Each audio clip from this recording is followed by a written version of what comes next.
우리 옆에 분과 한번 인사하겠습니다. 하나님이 당신을 사랑하십니다. 이렇게 한번 인사할까요? 하나님이 당신을 사랑하십니다. 오늘 여러분과 함께 하나님이 기뻐하시는 교회 마지막 시간입니다. 8번째 시간인데요. 오늘 하나님이 기뻐하시는 교회 마지막 이 시간을 통해서 하나님의 정말 뜻이 무엇인가에 대해서 깊이 알고 배우는 복된 시간이 되었으면 좋겠습니다. 오늘 본문의 말씀은 우리가 정말 귀에 못이 박히도록 들었던 말씀입니다. 어떤 집에 가보면 이것을 액자로 만들어서 항상 기뻐하라, 쉬지 말고 기도하라, 범사에 감사하라 써놨더라고요. 이 말씀은 우리가 귀에 못이 박히도록 들었고 알고 있는 말씀입니다. 자, 그런데 가만히 생각해 보면 우리가 너무나 잘 알고 있는 말씀이지만 어떻게 보면 우리가 가장 행하지 못하는 말씀이 아닐까 싶습니다. 어쩌면 우리가 읽는 말씀 중에 가장 부담스러운 말씀일 수도 있을 것 같아요. 왜냐하면 기뻐하라, 기도하라, 감사하라 이 말은 참 좋은 말인데 그 앞에 하나의 전제가 붙기 때문이죠. 어떤 전제죠? 항상, 그리고 끊임없이, 또 모든 일에. 이 전제가 붙으니까 사람들이 힘들어하죠. 이 전제가 붙으면서 명령이 함께 오기 때문에 어떻게 보면 이 3가지의 명령은 우리 삶에 있어서 터무니없는 명령처럼 느껴질 수도 있습니다. 과연 항상 모든 상황에서 기뻐하는 것이 가능할까? 쉬지 않고 기도하는 것이 과연 물리적으로 가능할까? 범사에 감사하는 것이 정말 말처럼 그렇게 쉬울까? 모든 일에. 이런 생각을 여러분 한 번쯤 해보시지 않았습니까? 우리가 이렇게 생각하는 이유는 무엇이냐면 오늘 본문의 의미를 잘 알지 못하기 때문이에요. 여러분 한번 물어볼까요? 하나님이 우리에게 불가능한 것을 요구하실까요? 하지 않을까요? 자, 물어보겠습니다. 여러분은 여러분 자녀에게 불가능한 것들을 요구하십니까? 만약 부모가 자녀에게 불가능한 것을 요구한다면 정상적인 부모가 아니죠, 그렇죠? 부모는 그 아이가 할 수 있는 것을 요구합니다. 똑같죠. 하나님은 우리에게 불가능한 것을 요구하는 분이 절대 아닙니다. 하나님은 가능하지 않는 것을 요구하는 분이 아니에요. 심지어 여러분 고린도전서에 보면 시험을 줄 때도 감당할 만한 시험을 준다고 말씀하고 계세요. 우리가 피할 수 있는, 우리가 그것을 감당할 수 있는 시험을 준다고도 말씀하십니다. 따라서 오늘 이 말씀은 터무니없는 말씀도 아니고 과중한 말씀도 아니죠. 하나님께서 우리가 할 수 있는 것을 우리에게 명령하신다는 사실을 우리가 기억해야 한다는 것이죠. 오늘 여러분과 함께 이 3가지 명령에 담긴 의미가 무엇인가를 함께 나누면서 하나님이 기뻐하신 삶이 어떤 삶인가, 마지막 시간 8번째 시간으로 오늘 말씀을 채우기를 원합니다. 첫 번째 명령입니다. 첫 번째 명령은 항상 기뻐하라. 한번 따라 하실까요? 항상 기뻐하라. 짧은 구절, 이 구절을 헬라어 본문에 보면 어떤 단어로 쓰냐면 판토테카이레네라고 쓰거든요. 판토테카이레네. 이 카이레네는 기쁨이라는 뜻인데 그 앞에 있는 판토테가 중요하죠. 이 판토테는 오늘 우리 개역개정 성경에 보면 항상이라고 번역하고 있죠. 항상 그러니까 약간 시간적 개념이 먼저 확 다가오시죠. 항상 그러니까. 사실 여러분 이 판토테는요, 시간적 개념보다는 어떤 개념이 훨씬 더 강하냐면 상황적 개념이 더 강합니다. 상황, 어떤 때, 어떤 주어진 환경, 상황. 무슨 말이냐면 항상이라는 말은 무엇이냐면 모든 상황에서 뭐하라? 기뻐하라, 이런 뜻이에요. 내가 원하는 일이 성취되었을 때나 그렇지 않을 때나, 내 삶 가운데 즐거운 일이 있을 때나 그렇지 않을 때나, 내 삶이 고달플 때나 아니면 기뻐할 때나 상관없이 항상 어떤 상황에서도 뭐하라? 기뻐하라 라고 말씀하는 거예요. 자, 그런데 과연 모든 이런 상황 속에서 기뻐하는 일이 우리는 과연 가능할까요? 사업이 망했습니다. 여러분 기뻐할 수 있습니까? 와, 사업 망했다, 이야호 할 수 있습니까? 여러분 할 수 없죠. 부모님이 돌아가셨어요. 여러분 기뻐할 수 있습니까? 자녀가 시험에 떨어졌습니다. 낙방했어요. 여러분 기뻐할 수 있나요? 나라가 망했습니다. 여러분 기뻐할 수 있나요? 절대로 인간은 그럴 수 없습니다. 기뻐할 수 없죠. 이런 상황 가운데 오히려 슬퍼하는 것이 더 미덕입니다. 오히려 그 상황 가운데 아파하고 고통하는 것이 훨씬 인간 본연의 모습이고 자연스러운 모습에 더 가깝습니다. 도리어 그런 상황 가운데 기뻐하는 것은 이상한 사람처럼 보일 수 있겠죠. 그런데 왜 바울은 오늘 우리에게 어떤 상황에서라도 기뻐하라고 말하고 있는 것일까요? 어떻게 그렇게 할 수 있을까요? 오늘 그 답을 우리는 빌립보서에서 한번 찾아보려고 합니다. 빌립보서. 오늘 본문은 아니지만 빌립보서에서 그 답을 찾고자 하는데, 여러분 빌립보서는요 바울이 로마 감옥에서 쓴 서신입니다. 편지죠. 그가 빌립보 교인들을 향해서 열 몇 번이나 뭐라고 얘기하냐면 기뻐하라, 기뻐하라, 기뻐하라. 내가 다시 말하노니 기뻐하라. 여러분 바울이 받았던 고난은 정말 타의 추정을 불허하는 그 정도의 어마무시한 고난이었습니다.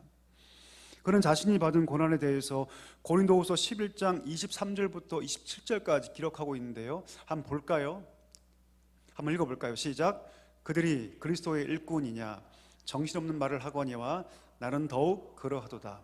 내가 수고를 넘치도록 하고 옥에 갇히기도 더 많이 하고 매도 수없이 맞고 여러 번 죽을 뻔하였으니 유대인들에게 40에 한한 감한매를 5번 맞았으며 3번 태장으로 맞고 1번 돌로 맞고 3번 파산하고 일주야를 깊은 바다에서 지냈으며 여러 번 여행하면서 강의 위험과 강도의 위험과 동족의 위험과 이방인의 위험과 시내의 위험과 광야의 위험과 바다의 위험과 거짓 형제 중의 위험을 당하고 또 수고하며 애쓰고 여러 번 자지 못하고 줄이며 목마르고 여러 번 굶고 춥고 헐벗었노라. 아멘. 여러분 이 중에 우리가 하나만 당해도 우리가 어떨까요? 아마 고통스러울 거예요. 40에 하나 감한매 39대라고 얘기하죠. 율법에 보면 40대를 넘지 못하게 했거든요. 그래서 그럼 39대를 때렸습니다. 그걸 몇 번 맞았다? 5번을 맞았어요. 패션 오브 크라이스트라는 영화를 보면 예수님께서 온 몸을 벗기시고 매를 맞죠. 그렇죠? 쇠 괄고리를 맞기 전에 이런 나무로 맞습니다. 이걸 자작나무라고 하는데요, 여러분. 우리 학과 다닐 때 선생님들이 매 갖고 다니시죠. 그렇죠? 그런 거 비슷합니다. 이 자작나무가 아주 그 재질이 탄탄해서 맞으면 너무너무 아프고요, 잘 풀어지지 않습니다. 이 자작나무를 깎아서 만든 이 몽둥이로 39대를 때려요. 등이나 허벅지나 엉덩이 부위를. 이걸 몇 번 맞았다? 5번을 맞았습니다. 한 예죠, 한 예. 3번이나 그가 탄 배가 바다에서 파선했습니다. 일주야를 깊은 바다에서, 바다에 둥둥 떠서, 쉽게 말하면 바다에 둥둥 떠서 일주일 동안을 그가 살아갑니다. 이 중에 우리가 하나라도 당한다면 하나님 나 신앙생활 못하겠습니다. 이건 무슨 짓인가요? 내가 뭘 할 수 있겠습니까? 나 더 이상 하고 싶지 않습니다라고 얘기할 텐데 바울은 계속 나아갑니다. 계속 직진하죠. 바울이 그 속에서 그냥 직진만 하는 것이 아니라 그 마음 가운데 어떤 마음이 있었다? 기쁨이 있었다라는 거예요. 왜 바울은 이런 상황 가운데 기뻐할 수 있었을까요? 바울이 그렇게 기뻐할 수 있었던 이유는 무엇이냐면 그가 가지는 진짜 중요하다고 생각하는 가치, 그 목표가 이 땅에 있었지 않았기 때문입니다. 뭐라고요, 여러분? 그가 정말 중요하게 여기는 것이 어디 있었다? 하늘에 있었기 때문이죠. 우리 빌립보서 3장 7절부터 9절 한번 읽어보겠습니다. 시작. 그러나 무엇이든지 내게 유익하던 것을 내가 그리스도를 위하여 다 해로 여길 뿐더러, 그 다음 9절, 또한 모든 것을 해로 여김은 내 주 그리스도 예수를 아는 지식이 가장 고상하기 때문이라. 내가 그를 위하여 모든 것을 잃어버리고 배설물로 여김은, 그 다음, 그 안에서 발견되려 함이니 내가 가진 의는 율법에서 난 것이 아니요 오직 그리스도를 믿음으로 말미암은 것이니 곧 믿음으로 하나님께로부터 난 의라. 아멘. 바울이 뭐라고 합니까? 지금까지 내가 유익하다고 생각했던 것들, 그게 뭘까요? 여러분 뭘 유익하다고 생각하십니까? 첫 번째가 돈이죠. 돈만 보면 우리가 눈이 번쩍 뜨이지 않습니까? 그렇죠? 또 뭡니까? 명예, 권력, 지식, 성공 이런 거 아닙니까? 바울이 뭐라고 얘기하냐면 내가 지금까지 유익하다고 생각했던 것들을 내가 뭐로 여긴다? 해로 여긴다. 불필요한 것으로 여긴다. 나를 오히려 힘들게 하는 것으로 여긴다. 심지어 그는 뭐라까지 얘기하냐면 이것을 나는 배설물로 여긴다. 배설물이 뭡니까 여러분? 버릴 것들이죠. 피할 것들이죠. 왜 그렇게 얘기할까요? 그것이 내 삶에 있으면 오히려 예수님을 알아가는데 방해가 된다는 것을 그가 알았기 때문입니다. 내가 물질을 추구하려 할수록, 내가 세상의 지식과 방법과 명예를 추구하려 할수록 내가 오히려 그리스도로부터 더 멀어지게 된다는 것을 그가 알았기 때문입니다. 그가 진짜 추구했던 것은 그런 것들이 아니었어요. 뭐죠? 예수 그리스도십니다.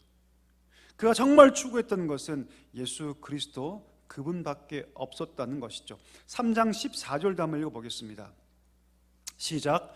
표대를 향하여 그리스도 예수 안에서 하나님이 위에서 부르신 부름의 상을 위하여 달려가노라. 나의 인생은 마치 마라톤을 하는 사람과 똑같은데 나에게 상 줄 대상은 사람이 아니다. 누구시다? 하나님밖에 계시지 않는다. 나는 사람에게 그 상을 구하는 것이 아니라 나는 하나님만이 그 상을 내게 줄 수 있기 때문에 나는 그 부르심의 상을 바라보며 오늘도 이 마라톤을 달려간다라고 바울이 얘기합니다. 3장 20절도 한번 띄워주십시오. 읽어보겠습니다. 시작. 그러나 우리의 시민권은 하늘에 있는지라 거기로부터 구원하는 자 곧 주 예수 그리스도를 기다리노니. 아멘. 여러분, 빌립보 사람들이 얼마나 자부심이 강합니까? 제가 강남에 오니까, 그것도 대시청에 오니까 제 주변의 지인들이 그러시더라고요. 야, 그 사람들 보통 아니지? 그렇게 물어보더라고요. 여러분, 물어보겠습니다. 여러분 보통 아니십니까? 그냥 물어봤어요. 왜 그렇게 물어봐? 그랬더니 강남 사람들이잖아. 그것도 대시청 사람들이잖아. 다 잘 살잖아. 여러분 보통 아니십니까? 혹시 강남, 그것도 대시청에 산다는 자부심 있으세요? 혹시? 그럴 수 있겠죠. 근데 빌립보 사람들은 그 이상이었습니다. 왜요? 이 빌립보란 도시는요 주로 로마의 퇴역 군인들, 그러니까 평생을 로마의 일선에서 수고하고 애쓰면서 그 로마 사람이라는, 그것도 내가 로마의 군인이었던 자부심을 가지고 모든 일을 다 마친 다음에 퇴역 군인들이 노후를 보내기 위해서 만든 전략 도시예요. 그러니까 여러분, 로마 여기 빌립보 사람들은요 특권 의식이 어마어마했습니다. 내가 로마 사람이다. 내가 로마 시민권을 가지고 있다. 바울도 날 때부터 로마 시민권을 가지고 있었죠. 그런데 바울은 뭐라고 얘기하냐면 내 시민권은 어디에 있다? 하늘에 있다. 나는 비록 날 때부터 이 시민권을 가지고 태어난 사람이지만 내 진짜 시민권은 로마에 있는 것이 아니라 어디에 있다? 하늘나라에 있다. 나는 하늘나라의 천국 시민이다. 이것을 그는 붙잡고 살아갔던 것이죠. 바울은 이 땅의 것에 가치를 두지 않고 살아갔습니다. 고작 나에게 있어서 이 땅의 것이라는 것은 하나님의 뜻을 이루는 데 있어서 도구일 뿐 그것은 영원하지 않다. 이것을 알고 있었다는 것이죠. 바울의 생각과 시선, 그의 가치는 어디에 있었냐면 하나님 나라에 있었습니다. 하나님께서 날 부르실 것을 알았기 때문에 그날을 소망하면서 이 땅의 것에 영향받지 않고 그는 살아갔던 것이죠. 때문에 이 땅의 것이 주는 아픔, 이 땅의 것이 주는 고통, 슬픔, 그것을 넘어서, 그것을 뛰어넘어서 그는 기뻐할 수 있었던 것입니다. 우리 한번 생각해 볼까요? 우리는 왜 기뻐하지 못할까요? 우리는 왜 기뻐하지 못할까요, 여러분? 우리가 기뻐하지 못하는 대부분의 이유는 무엇이냐면 땅의 것이 있습니다. 땅의 것에. 여러분 그렇지 않습니까? 물질이 없어서, 건강이 없어서, 우리 가정의 상황이 남들에 비교해서 좀 좋지 못해서, 우리 자녀가 남들보다 성공하지 못해서, 설령 그것이 있다 할지라도 우리는 남과 비교하면서 그 기쁨에 쌍맞아 우리는 스스로 그것을 잘라버립니다. 다른 사람과 비교하면서 그때부터 스스로 아파하기 시작하죠. 여러분, 남과 무엇인가 비교하기 시작할 때 그때부터 비극이 시작되는 거예요. 예, 여러분 그렇습니다. 그때부터 비극이 시작돼요. 하나님께 잘 감사했던 감사의 사람도 누군가와 자기 인생을 비교하기 시작할 때 그때부터 그 감사가 싸그리 말라버립니다. 그때부터 바싹 마른 땅에 어떤 독초가 피기 시작하냐면 고통이란 독초가 피어올라기 시작해요. 고통의 싹이 올라오기 시작하죠. 여러분, 우리 삶이 이 땅에 고정되어 있고 심지어 누군가 비교하기 시작하면 우리 삶이 어그러질 수 있습니다. 반대로 우리의 삶의 방향과 시선과 우리의 모든 가치관이 이 땅의 것이 아니라 영적인 것, 하늘의 삶을 바라볼 수 있다면 우리의 삶은 그때부터 가벼워지게 될 것입니다. 우리 삶 가운데 어떤 능력이 임하기 시작하냐면 영적인 충만함들이 그때부터 임하기 시작해요. 영적으로 충만해지면 무엇을 느끼기 시작하냐면 신령한 기쁨. 이 신령한 기쁨은요, 내 주머니에 돈이 채워져 있는 그 기쁨이 아니에요. 세상의 기쁨과는 비교할 수 없는 기쁨입니다. 신령한 기쁨이 그때부터 우리 마음 가운데 임하게 되게 되는 것이죠. 고통이 찾아와도 이 기쁨은 바뀌지 않습니다. 베드로가 이런 말을 하죠. 우리 한번 읽어볼까요? 베드로전서 1장 5절부터 7절까지 말씀 읽겠습니다. 시작. 너희는 말세에 나타내기로 예비하신 구원을 얻기 위하여 믿음으로 말미암아 하나님의 능력으로 보호하심을 받았느니라. 그러므로 너희가 이제 여러 가지 시험으로 말미암아 잠깐 근심하게 되지 않을 수 없으나 오히려 크게 기뻐하노라. 7절. 너희 믿음의 확실함은 불로 연단하여도 없어질 금보다 더 귀하여 예수 그리스도께서 나타나실 때에 칭찬과 영광과 존귀를 얻게 할 것이니라. 아멘. 베드로가 뭐라고 얘기합니까? 우리 인생 가운데 시험과 고난이 찾아올 때 그 고난 당하면 잠깐은 고난 당할 수밖에 없다, 근신할 수밖에 없다라고 얘기합니다. 맞죠, 여러분? 고난을 우리를 잠깐 근심하게 만듭니다. 하지만 곧 기뻐하게 되는데 그 이유는 그 환난이 그 성도를 더욱더 견고하게 마치 정금처럼 만들기 때문이며 하나님 앞에서 우리를 더욱더 영광스러운 존재로, 더 존귀한 존재로 만들어 갈 것을 베드로가 알았기 때문입니다. 사랑하는 우리 귀한 사랑교회 성도 여러분, 우리 삶 가운데 수많은 어려움과 아픔이 있지만 이것을 기억하십시오. 우리의 시민권이 어디에 있다? 하늘나라에 있다는 사실을 잊지 않기를 소망합니다. 저와 여러분의 시선이 이 땅에 얽매이지 않기를 간절히 소망합니다. 오늘 바울이 그렇지 않습니까? 내가 유익했던 모든 것들을 나 심지어 해로 여긴다. 그리고 내 시선과 내 삶의 방향은 오직 하늘나라, 우리 주님, 그 하늘을 바라보며 살아갈 수 있는 축복된 인생 되기를 간절히 소망합니다.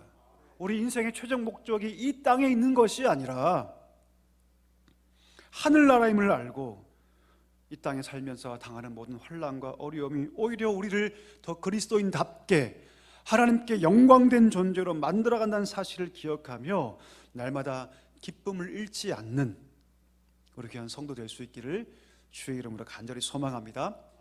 두 번째입니다. 두 번째 뭐라고 명령하십니까? 쉬지 말고 뭐하라? 기도하라. 여러분, 성경에 보면 쉬지 말 것을 말씀하신 많은 구절이 있죠. 에베소서 6장 18절에 보면 뭐라고 얘기하냐면 무시로 성령 안에서 기도하라. 예수님께서도 누가복음 18장 1절에서 뭐라 말씀하시냐면 항상 기도하고 낭망하지 말아라. 로마서 12장 1절에서는 바울이 뭐라고 얘기합니까? 기도에 항상 힘쓰라, 이렇게 말을 해요. 자, 그러면 쉬지 말고 기도하라는 뜻이 무엇일까요? 24시간 계속 입을 움직이면서 계속 무릎을 꿇고 기도하라는 말일까요? 아닙니다. 우리 예수님도 그렇게 살지 않으셨어요, 사실. 이 말은 무슨 의미냐면 삶의 태도를 말하는 거죠. 삶의 태도. 너의 삶의 태도가, 너 삶의 방향이 기도하는 마음으로 살아가라는 뜻입니다. 다시 말해 기도하라는 말은 무엇이냐면 하나님과 함께 늘 뭐하라? 교통하고 동행하라. 여러분, 기도가 무엇입니까? 기도는 무엇이냐면 근본적으로 하나님과의 대화입니다. 하나님과의 대화예요. 하나님과의 대화, 하나님과 교통하는 것이죠. 하나님과 대화와 교통함을 통해서 하나님께서 뭘 주시냐면 영적인 능력과 생명을 주셔요. 이 영적인 능력과 생명을 뭐라고 얘기하냐면 영혼의 호흡이라고 얘기합니다. 여러분, 우리가 호흡하지 않으면 어떻게 될까요? 죽죠. 그와 똑같이 이 기도는 하나님과의 대화이며 그 대화를 통해서 하나님께서 영적인 생명과 능력을 주시기 때문에 호흡이라고 얘기합니다. 다시 말해 기도는 하나님의 능력과 은혜를 받는 통로인 것이죠. 누군가 기도를 잘한다고 할 때 이 앞에 서서 막 미사여구를 뿜어대면서 일사천리로 말을 잘하는 것이 기도를 잘하는 것이 결코 아닙니다. 기도를 잘한다는 것은 무엇이냐면 말을 잘한다는 것이 아니라 그가 삶의 영역에서 하나님과 잘 소통한다는 뜻이에요. 그가 기도를 잘하는 거예요. 미사여구가 필요 없습니다. 자식이 아빠한테 와서 얘기할 때 거룩하시고 위대하신 우리 아버지시 이렇게 얘기하면 여러분 그 아버지 마음이 좋을까요? 오늘도 아버지 얼굴 보니 해같이 빛나고 이러면 좋을까요 여러분? 아니요 여러분. 제일 좋을 때는 아파라고 부를 때입니다. 아파. 깊이 있는 관계 속에 무슨 미사유가 뭐가 필요하겠어요 여러분? 필요할 수 없죠. 기도를 잘한다는 것은 하나님과 소통을 잘한다는 뜻입니다. 기도는 그저 일방적으로 외치는 것이 아니죠. 기도는 대화하는 거예요. 기도를 쉬지 않는다는 것은 끊임없이 하나님과 대화하고 소통하는 자세로 살아가라는 뜻입니다. 매 순간 하나님께 묻고 주의 뜻을 들으며 그 삶의 영역에서 그 뜻을 분별하고 살아가라는 뜻이죠. 매 순간 하나님과 함께 동행하라는 뜻입니다. 그와 연결되어 있으라는 뜻이죠. 여러분 경찰관들이 항상 갖고 다니는 것이 있습니다. 뭔지 아십니까? 무전기예요. 무전기. 이 무전기는 차량에도 비치되어 있고 개인으로 휴대하고 있습니다. 항상 휴대하죠. 왜 그럴까요? 왜 항상 휴대할까요? 혼자 힘으로 그 현장을 감당할 수 없을 때 그 본부와 즉각적으로 소통해서 지원을 요청받고 최적의 결과를 맺기 위함이 아닙니까? 요즘은 여러분 더 신속하게 이 디지털화되어서 버튼 몇 개만 딱 누르면, 왜냐하면 이 말할 수 없는 상황도 있을 거 아니에요, 그렇죠? 그러니까 버튼 몇 개만 딱 누르면 곧바로 그 본부와 소통이 돼서 지원이 가능하다고 합니다. 공간의 한계를 뛰어넘는 거죠. 공간의 한계를 이 무전기를 통해서 뛰어넘는 거죠. 마찬가지입니다. 하나님과 우리가 가지고 있는 메울 수 없는 간격이 있죠. 우린 육을 있고 하나님 영적인 존재잖아요, 그렇죠? 그 영적인 세계와 이 육적인 관계, 이 세계가 어떻게 연결되냐면 기도를 통해 연결됩니다. 하나님 기도를 통해서 육을 입은 우리를 하나님께서 들으시고 소통하시고 연결해 가신다는 것이죠. 그렇게 기도하는 사람을 통해서 하나님께서 당신의 뜻을 보여주시고 그 세임을 주시면서 길을 열어주시고 그 속에 생명의 역사를 허락하신다는 거죠. 그래서 신앙에 있어서 기도를 뭐라고 얘기하냐면 호흡이다 이렇게 얘기합니다. 호흡하지 않으면 우리는 죽습니다. 그와 똑같이 성도가 기도를 멈추기 시작할 때 그 성도 안에 있는 영적 생명은 죽기 시작합니다. 사람이 여러분 화재가 발생해서 유독가스를 마셔서 중독되거나 혹은 일산화탄소에 중독돼서 호흡하지 못하면 어떤 증세가 발생하냐면 저산소증이 발생합니다. 저산소증이 발생하면 우리 몸에 몇 가지 특징이 나타나죠. 첫 번째, 아무리 눈동자에 빛을 비춰도 그 눈동자 반응이 전혀 반응하지 않습니다. 아무리 빛을 비춰도 그 빛에 반응이 없어요. 두 번째, 아무리 그에게 말하고 아무리 흔들어 깨워도 그는 응답하지 않고 인식하지 못합니다. 이게 저산소증의 특징이에요. 그렇게 저산소증이 여러분 5분에서 7분만 지속되면 뇌세포가 죽기 시작합니다. 뇌사가 되죠. 잘 보십시오. 영적으로 죽어가는 사람과 굉장히 유사합니다. 아무리 하나님께서 성령 안에서 그에게 말씀을 통해, 환경을 통해, 사람을 통해 그에게 빛을 비추셔도 반응하지 않습니다. 아무리 하나님의 일을 권면하고 주의 일을 권면해도 무반응, 무인식으로 대응합니다. 그 근본 이유가 뭐라고요, 여러분? 호흡하지 않기 때문입니다. 영적인 저산소증, 기도하지 않기 때문에, 영적인 호흡을 하지 않기 때문이죠. 제가 책 한 권 소개해 드리겠습니다. 책 제목 한번 읽어볼까요? 시작. 영적 침체에서 벗어나는, 참 좋은 책인데 한번 읽어보십시오. 집에 가셔서 개인이 구매하셔서 한번 읽어보십시오. 이 조엘 비키라는 그 리폼드 신학교 총장이었던 분이 쓴 책입니다. 여기 보면 다음 페이지 넘겨주시고요. 한 성도가, 건강했던 한 성도가 영적 침체에 빠진 5가지 단계가 있다. 그 단계를 소개한 첫 번째가 무엇이냐면 개인 기도가 소홀해지기 시작해요. 이게 첫 번째 단계입니다. 개인 기도가 소홀해지고, 두 번째 뭐냐면 그렇게 개인 기도가 소홀해지면 그 마음이 깨끗하게 식어지고 완전히 식어져서 은혜의 수단, 다시 말하면 말씀과 기도와 성례를 어떻게 사용한다? 형식적으로만 사용해요. 예배를 드려도 형식적으로만 드리고, 말씀을 들어도 형식적으로만 듣고, 기도를 하는 것도 그냥 쉽게 말하면 요식행위죠. 그냥 형식적으로만 합니다. 성례, 성찬에 참여하는 것도 감동도 없고 감격도 없고 형식적이 됩니다.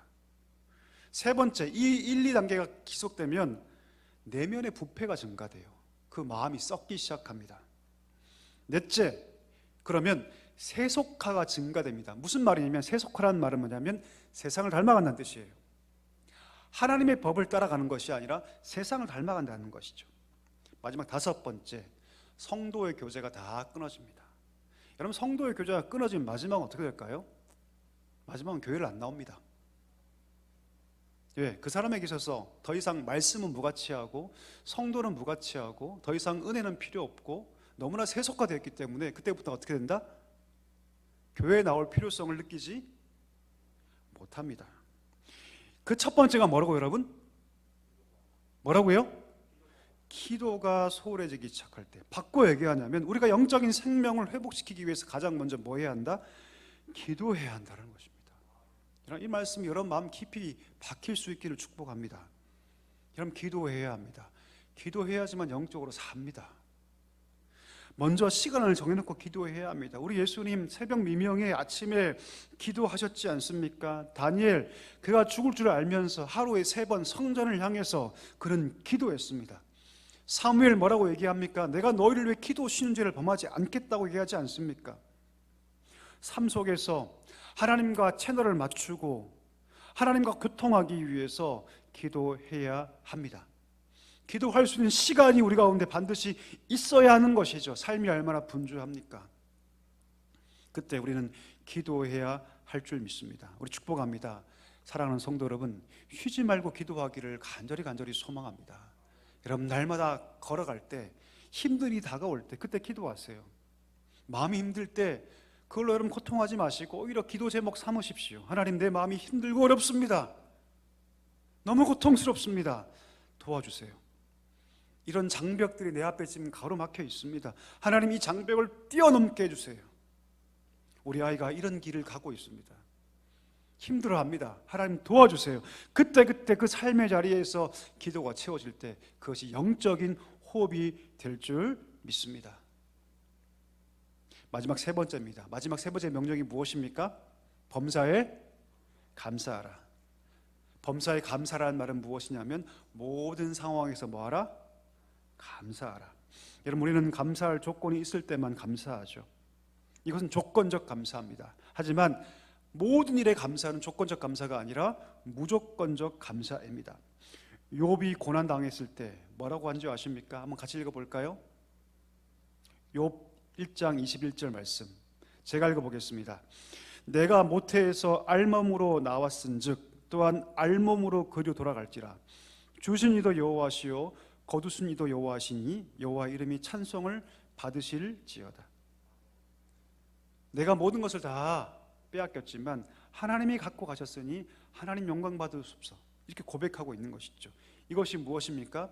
진정한 감사입니다.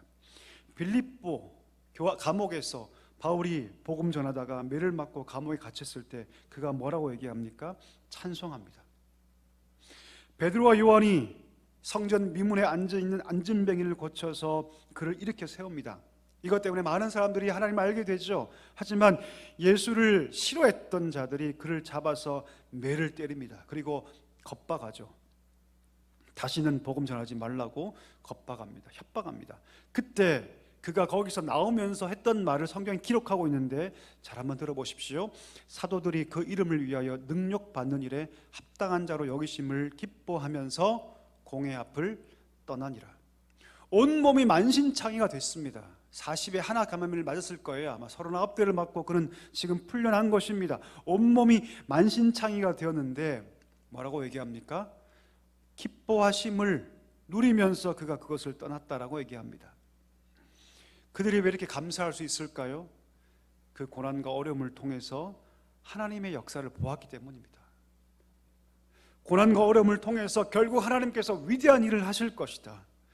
비록 지금 나는 고난의 현장 가운데 있지만 이 일을 통해서 나는 더 하나님을 알게 되고 사랑하게 될 것이다. 이 고난을 통해서 복음의 확장이 더욱더 힘있게 일어나게 될 것이라는 것을 그들이 알았기 때문입니다.